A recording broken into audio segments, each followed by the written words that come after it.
বাংলা ব্যানার্জি টাকশো। আরে একটা ছোট গল্প বলি, মায়ের মাহাত্ম্য। আমি একটা জিনিস শুনেছিলাম, এত ভালো লেগেছিল না, মনে আছে। আমি যেখানেই সুযোগ পাই এই কথাটা বলি। আমার মনে পড়ছে না কোথায় শুনেছিলাম, কিন্তু এটা আমি শুনেছিলাম। এক সাধু বলছেন যে মায়ের মাহাত্ম্য।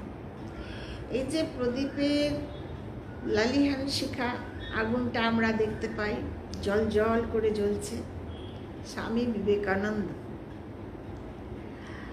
জ্বলছে কিসের ওপর? তেলের ওপর বলতে দিয়ে আগুনটা জ্বলছে, যেটা আমরা দেখতে পাচ্ছি জল জল করছে তেলের ওপর। সেই তেল হচ্ছে শ্রীরামকৃষ্ণ। আর এই যে তেল বলতে সব কিছু ধরে আছে কি? আধার, মাটির প্রদীপ। সেই আধার হচ্ছে মা শারদা।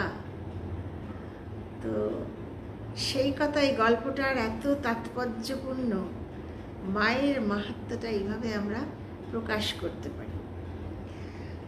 তো মা শারদা কিন্তু নিজেকে বলছেন না আমি আছি, কিন্তু আমরা জানছি যে সমস্ত কিছুকে ধরে আধার রূপে উনি আছেন।